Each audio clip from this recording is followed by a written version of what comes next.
आप देख रहे हैं एनएसपी न्यूज़। कब तक लोगों की हत्या यूं ही करवाते रहेंगे? जब तक ये पुरुष आयोग नहीं बनाएंगे तब तक कब तक लोगों की हत्याएं करवाते रहो। उन हत्या करने वालों में पुलिस अधिकारी होते हैं, मेरे पास आंकड़े हैं। दिल्ली में, देश के अन्य भागों में अच्छे अच्छे पुलिस अधिकारी आत्महत्या कर लेते हैं। नेवी, आर्मी, व्यापारी वर्ग, बड़ा बिजनेस वर्ग, पूरा एम्पायर बना हुआ, लेकिन पीड़ित हो जाता है। कब कौन कहाँ पीड़ित हो जाए, ये तो घर की मर्ज है ना। इसको मर्ज को घर के लोग दूर करें, वो ज़्यादा अच्छा है। क्योंकि जो मिसयूज ला का कानून अच्छा है, लेकिन जो कानून का दुरुपयोग होता है, इसीलिए जो 20 मार्च को इन 4 को फांसी दी गई। लोगों की कितनी मांग, आप देख रहे हैं, आपके पास भी मैसेज आ रहे हैं। पूरे देश में एक बहुत बड़ी मांग हो रही है कि 20 मार्च को जो पुरुष की ये हत्या की, ये जुडिशियल मर्डर है, जुडिशियल किलिंग है, न्यायिक हत्या है, बिल्कुल न्यायिक हत्या है। क्योंकि उनके इतने केस पेंडिंग थे। जब अक्षय की वाइफ का केस पेंडिंग था, पवन कुमार गुप्ता और विनय शर्मा की तरफ से दिल्ली हाई कोर्ट में 3 याचिकाएं पेंडिंग थीं। पवन कुमार गुप्ता का करकरडुमा में केस पेंडिंग था, पवन कुमार गुप्ता का नेशनल ह्यूमन राइट्स कमीशन में केस पेंडिंग था। मुकेश की तरफ से मैंने डाल रखा था, मुकेश और अक्षय की तरफ से अंडर सेक्शन 432 और 433 CRPC की पिटीशन लेफ्टिनेंट गवर्नर के यहाँ पेंडिंग थी। ये सब पुरुषों की तरफ से पेंडिंग थी ना, पुरुष थे। इतनी पिटीशन पेंडिंग थी, इंटरनेशनल कोर्ट ऑफ जस्टिस में पेंडिंग थी, सबकी तरफ से पिटीशन। उस पिटीशन में क्या कहा गया, किस लिए कहा गया, क्या है मतलब? इंटरनेशनल कोर्ट ऑफ जस्टिस, अंतर्राष्ट्रीय न्यायालय में हम गए हैं, वहां पहुंचे हैं, लेकिन कोरोना वहां था, पूरी तरह से कोरोना की तरफ से बंद था। आपने फांसी देने के बाद यहां कोरोना शुरू कर दिया। कोरोना था यहां, सुप्रीम कोर्ट बंद थी, हाई कोर्ट बंद थी, ट्रायल कोर्ट बंद थी, कर्फ्यू लगा था, सन्नाटा हुआ था। केवल एक केस को सुना गया, केवल इस देश में केवल एक केस को सुना गया, फांसी दे दी। अब उसके बाद क्या हुआ परिणाम? अब पूरा देश शोक मना रहा है। आप 14 दिन की बात कर रहे थे, आप 21 दिन, 28 दिन, अब पता ही नहीं अनलिमिटेड कब तक बंद रहेगा, कब तक शोक मनाएंगे, कब तक घरों में बंद रहेंगे। आप शोक मना रहे ना, आज आप समझ रहे ना इस बात को, लेकिन आपने तब नहीं माना। तो जब जुडिशियल सिस्टम को आपने रिवोक किया, पूरी तरह से हटा दिया, सेट असाइड किया, आंख बंद करके फैसले किए गए, आंखों पे पट्टी बांध के फैसले लिए गए, तराजू बैलेंस नहीं रही। और इस देश का दुर्भाग्य है, बहुत बड़ा दुर्भाग्य है, आज भी तराजू जो है न्याय की कानून की देवी की पट्टी बंधी हुई है, तराजू बैलेंस नहीं है। डिसबैलेंस तराजू है। न्याय तब मिलेगा जब कानून की देवी की पट्टी की, आंखों की पट्टी खुलेगी और तराजू बराबर होगा। वो कब पुरुषों के साथ होगा? जब पुरुष आयोग का निर्माण होगा।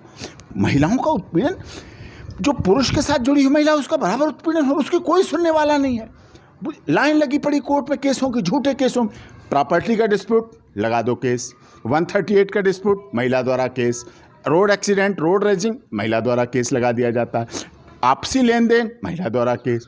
बाद में क्या होता है? प्रॉपर्टी बंटवारा हो गया, ये डिस्प्यूट था, ये आपसी लेन देन था, रिश्तों की लड़ाई थी, रिकवरी थी, पैसों का लेन देन था, उसके बाद भी ये सब हो रहा है। तो ये मिसयूज ऑफ लॉ है, प्रोसेस ऑफ लॉ। कभी भी मिसयूज ऑफ लॉ, जब किसी चीज़ का मिसयूज होने लगता है, आप मोबाइल नेट यूज़ करते हैं, अच्छी चीज़ है, बौद्धिक चीज़ है, ज्ञानवर्धक चीज़ है, सब कुछ चीज़ है। जब उस पर बच्चे पोर्न साइट को खोल लेते हैं, आप उसे अच्छा मानते हैं? मोबाइल बच्चे को दिया आपने सीखने के लिए, समझने के लिए, उस पर रामायण देखें तो अच्छा है, महाभारत देखें तो अच्छा है। जब एक बटन दबाते ही उस पर पोर्न साइट शुरू हो जाती है, जब पोर्न साइट शुरू हो जाती है, तो आप आशा करते हैं बच्चे को संभलने का, आप आशा करते हैं हम समाज का निर्माण करेंगे, आप आशा करते हैं बच्चे का जो माइंड है वो विकेंद्रीकृत नहीं होगा, वो प्रदूषित नहीं होगा, वो दूषित नहीं होगा, वो डिस्टर्ब नहीं होगा। हमने सुप्रीम कोर्ट में पिटीशन डाली कि ये जो पोर्न साइट है, बच्चों की पोर्न साइट, ये साइट्स पर कुछ तो बैन लगे, कुछ तो रिस्ट्रिक्शन हो।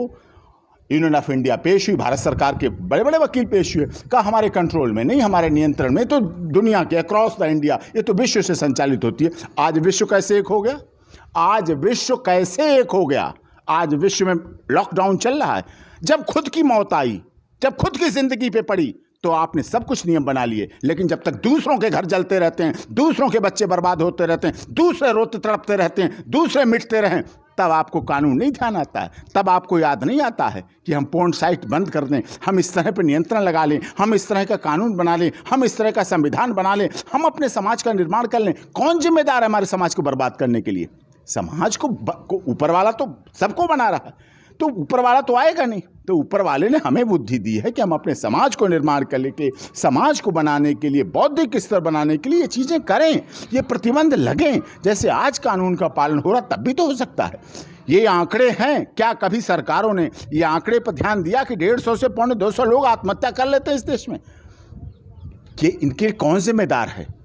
और उनमें बड़े बड़े टॉप ऑफिसर होते हैं, केवल नॉर्मल व्यक्ति नहीं होता कि मजदूर व्यक्ति की आपने अवॉइड कर दिया, मजदूर तो जाते रहे। ये भेदभाव है, ये भेदभाव नहीं होना चाहिए, ये गलत है। इसका कौन जिम्मेदार होगा? हमें आपको जिम्मेदारी लेनी पड़ेगी, सरकारों को जिम्मेदारी पर लेनी पड़ेगी। देश की संवैधानिक संस्थाएं हैं जो, हम संवैधानिक संस्थाओं का सैल्यूट करते हैं, हम उन पे भरोसा करते हैं, हम उनको प्रणाम करते हैं, हम सुप्रीम कोर्ट में जाते हैं, नतमस्तक होते हैं, हम राष्ट्रपति भवन के सामने निकलते हैं, हम नतमस्तक होते हैं कि हम इन पर गर्व करते हैं। हम भारत के संविधान को किताब नहीं मानते, हम भारत के संविधान को देश की आत्मा मानते हैं। और जब तक भारत की देश की आत्मा पे हम विश्वास करते हैं, हम पूरा फूल चढ़ाते हैं, हम उसके लिए अपने जीवन को कुर्बान कर देते हैं कि भारत का संविधान रहेगा। हम रहें ना रहें, लेकिन हमारे भारत के संविधान की महत्वता रहेगी। ये वो चीज़ें हैं जिनका निपटारा होना चाहिए, लेकिन सब कुछ संभव है। Nothing is impossible to a willing heart. अगर इच्छा शक्ति हो, अगर भावना है, अगर आप में तत्परता है, अगर आप सोने की चिड़िया और विश्व गुरु और जगत गुरु फिर से देश को बनाना चाहते हैं, तो आपको ऐसा करना पड़ेगा।